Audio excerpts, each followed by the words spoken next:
Aodán Mac Gearailt, conas tátu? Tá go dtí ar fad agus tú féin. Yeah, imagine ma aniu Aodán Gearailt. Yeah, tá mí an ást ar fad. Is dólam chimadamar an taspántas is fear am líana den cléthe canis, just go chéan rud a láramar faoi riimiis an cléthe dhéana lads just an unbelievable attention to detail, everything we spoke about, even from the parade to greeting the president, right down to the warm-up, how we'd start the game, try and get a strong start, try and make Donegal come out of their defensive structures. I mean, they carried out the plan really, really well, and you'd have to be extremely proud of them. Phenomenal. I can only imagine as a coaching team watching some of that come into play is just so satisfying. I was speaking to Shane Ryan and Jason Foley earlier this morning. For 8 a.m. the boys were flying and they were fresh, but you could see the leadership. They were out front for Kerry as always. But Shane made a very interesting point. He felt like the first 15 minutes in the All-Ireland final was better than the 15 minutes that everybody has raved about in the Armagh quarter-final, because more players did more things really well in that spell to get them going. Yeah, that's a very good point by Shane. I mean, if you even think of Sean O'Brien, he got 2 points maybe in that quarter, made Donegal question, can we stand off him? That sucks another defender in. Gavin White's surging runs, we knew there'd be a lot more attention on the other side of the pitch where David was, so that there was gaps there. And yeah, maybe Shane's right. Yeah, I think he could be right. That was, and of course you have to factor in the pressure of an All-Ireland final and to get up to the pitch of the game straight away. I felt we did that very well. You know, there was no big, loud, emotional speeches. It was a very pragmatic, focused group going out on the pitch, and they carried out exactly the plan, and you know, you'd be very proud of that, definitely.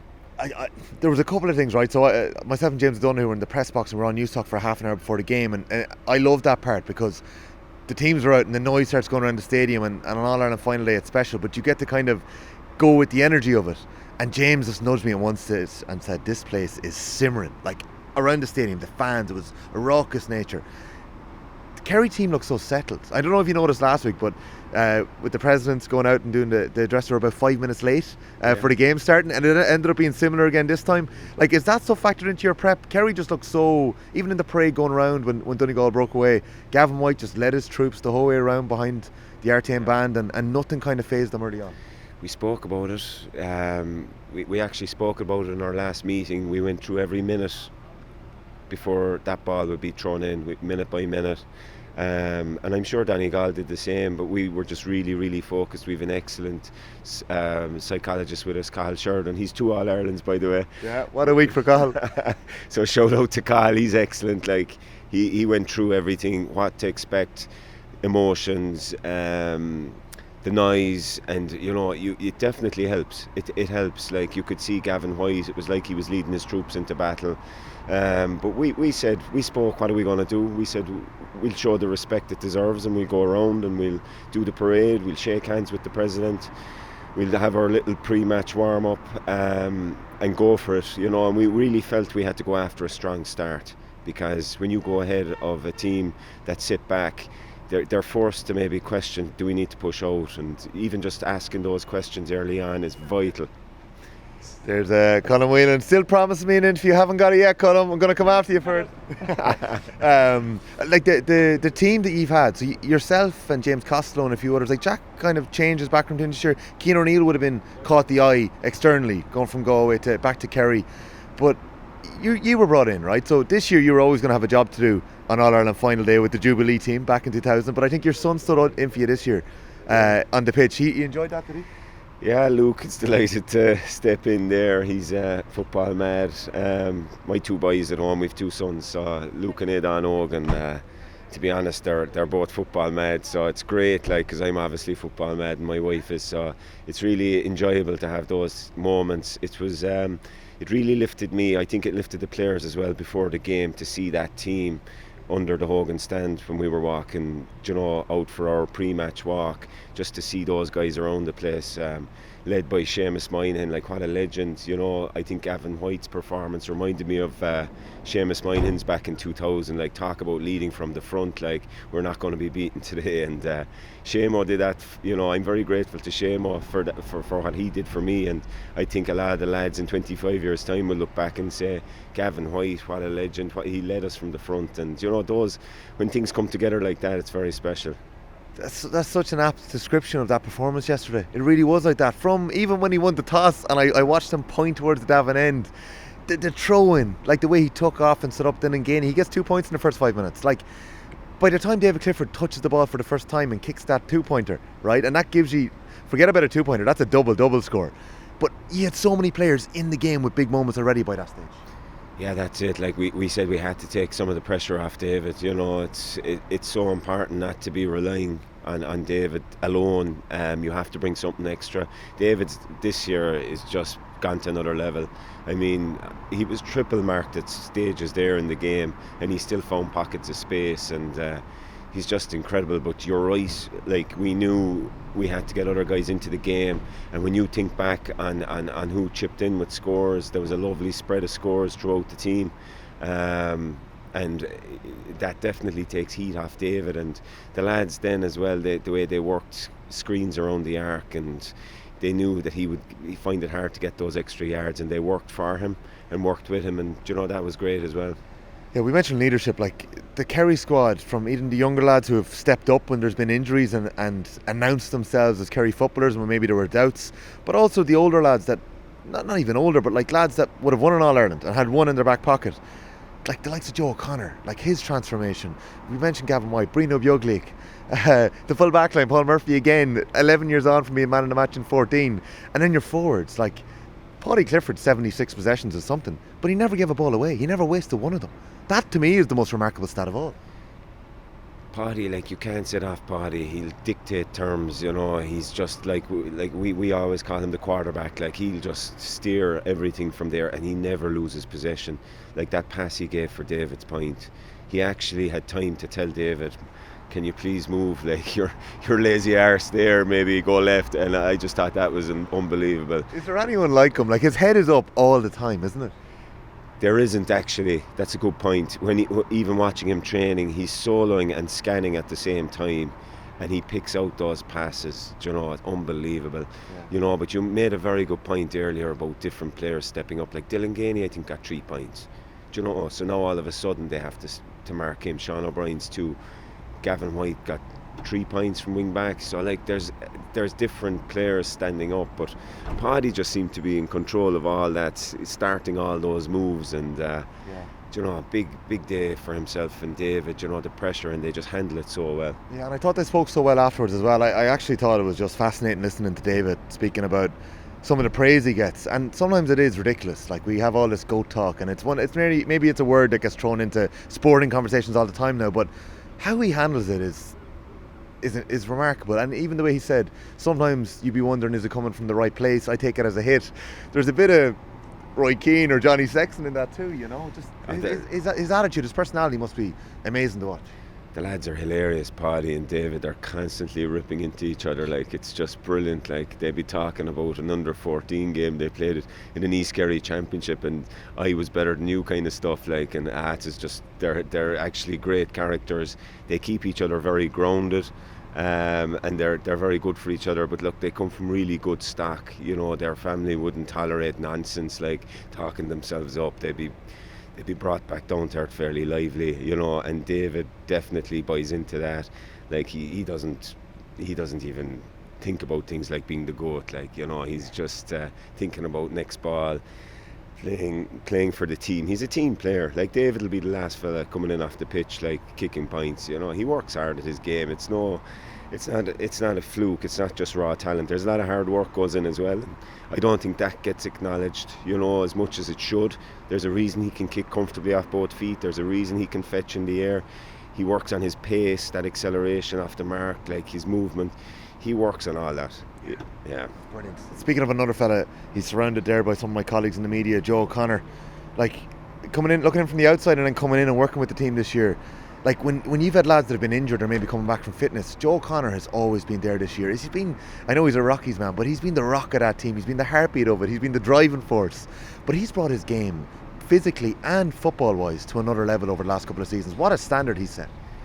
Yeah, like Joe, it's well documented. His background is rugby, and has been growing up, and he's really zoned in on his football skills this year. Like, again, even as late as last Thursday, working on that, coming in from the wing, kicking points, repping it, like even calling me over, can you give me these type of balls so I can come off you? And then you see it coming off in the game, like, it's unbelievable. Like the goal he got below in Páirc Uí Chaoimh, like, I'll never forget that goal, like at a vital stage. Some of the high catches there early in the game really made Donegal question their approach. They had to change things around, to factor in Joe O'Connor. Yeah. Like it kind of messes what you've done all year a bit, and that's what he brings. He brings a bit of chaos. He's an unbelievable tackler. The way he dispossesses opponents, like that strip tackle from behind. I don't know what we'll have to give it a name. I don't know what we'll call that, but that tackle from behind, like, he has it down to a T. And now he's brought a bit of finishing to his game as well, and he always had that fielding. So he's actually evolving constantly as a player. It's incredible, and it's such a mark of your squad as well. I think, it's obvious, the winners always write the scripts, but I think when we look back on this success for Kerry, the amount of leadership that's been shown throughout the season has been incredible from so many different sources, which is such a good mark. Can I just ask you about yourself? And you mentioned loving football, and you mentioned Cliffords and how they love football, and your own family. It must have been... Could you tell me, like, how you got involved this year and what it was like for yourself being involved? I know your young lads and your family must have loved it too. Like, it's a big thing, it's a big commitment, but how was it for you, Aodán, and how did it come about? Yeah, I mean, my background, I suppose, since I finished is coaching underage teams, really. I've been involved with the Gaeltacht seniors and West Kerry seniors, but it was mainly just coaching underage teams. And it's strange, like, it's not that different coaching a senior inter-county team as it is coaching an under 15, 16 team. Obviously there's a lot more science, but you're still focusing on a lot of the same stuff, creating space, how defensive structures, kick-out strategies. It's a lot of it is similar, but it just came about. I was actually driving home I was with the Kerry under 15 development squad, and I was driving home from training. I was just dropping a couple of the lads home, and Jack rings, and I thought he just wanted to chat about some players, who they should be bringing in. I never for a second thought he'd be asking me to be on the ticket, but when he asked, I said, geez, I better ask Janet, my wife, and I got back to him pretty much straight away. Jack, I'd love to be honoured, so I find working with those players extremely easy, to be honest. They're leaders in their own right. Sometimes you just have to give them the platform. They'll actually drive it themselves, and you have to give them that space as well. They have the answers. You just have to allow them the space to, I suppose, and the platform to be comfortable enough to say, yeah, I'm confident to speak to the management about this is, I think, what we should do. And they're unbelievable players themselves, and they have unbelievable minds for it. So I wouldn't say it can be more difficult training an under 18 back in Gallerus in the winter than it is, training the Kerry seniors at times. But there's pressure. There's always pressure in Kerry. You'd read and you'd hear stuff that maybe mightn't be very pleasant, and that can rock you a small bit. But then you go into training, and as soon as you meet up with the gang again, you just rock on. It's a very enjoyable experience. I can imagine it. I know it's a bubble, but I know what football is like in Kerry too, and how intense it can get as well.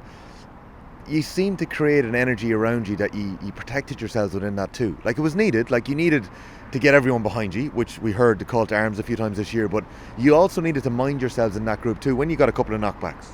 Jack always spoke about energy. He was a big believer in positive energy in a group. And I suppose, I don't know, has he been going to management seminars or something since I know him my previous life, but he spoke with a real sense of understanding of the situation. I felt there was a calmness. Obviously in Tullamore we were seriously rocked that by a very good Meath team. That was definitely, in my opinion, their best performance all year. I thought they were really, really on it. But we were rocked, and those 5 minutes in the dressing room after the game, we spoke about what it meant to be a Kerry footballer, the values, what it means to you. And even the next game we went to Croke Park, I remember, after the Cavan game, and that was our team. There was pictures of the lads when they were younger on the dressing room walls by Cullum, our kit man, and it was all about going back to the basics, what it means to you to be a Kerry footballer and to play with that freedom, that sense of pride, and it's an unbelievable feeling to see that come together. You're giving us a beautiful insight into the dressing room there. I'm getting hairs in the back of my neck thinking about what that must have been like, and maybe it explains a little bit of what we saw that day in the All-Ireland quarter-final, the awesome manner in which they performed. Yeah, it wasn't good enough anymore to be 6 out of 10. We felt that these guys maybe hadn't really shown their potential in a while, and obviously you get criticism. I wouldn't take that on to heart at all, but you're going to get it, and you can either let that affect you in a negative way or you can use it in a positive way, and the lads used that in a very positive way, and they drove the changes in training, they drove the standards. You mentioned Joe, you mentioned Gavin. There's a lot more. Jason Foley, Paul Murphy, Shane Ryan, Tyg Morley. When those lads speak, the Cliffords, Shawnee, they drove it. They deserve the credit, and they turned it around and they showed what they can do. And that's all you can do as a person, as a footballer, is try to be the best version of yourself. And I think that's the greatest respect you can show an opponent as well, is to be the best you can be. And we felt we weren't our best in Tullamore, and maybe in other games as well. And I think the Armagh game, you saw the real Kerry team, and what those lads, what their potential is. And I thought yesterday was our best performance all year. I thought we saved the best for last. I thought it was a very controlled, measured, highly entertaining performance, and it's great to see them achieve that for themselves personally. How sweet that must be to win Sam Maguire with a performance like that after a season like that. Aodán Mac Gearailt, 25 years on from doing it on the field with your teammates in Kerry, you were back helping out with your county this year. So Cogardas Slat and Cogardas le Cunda Geary. Fair play. Gurmaga, Tommy. Thanks so much. Agus bunams an hás of us, the podcast. Tá sé go dílar. Fair play. That's all James, not me.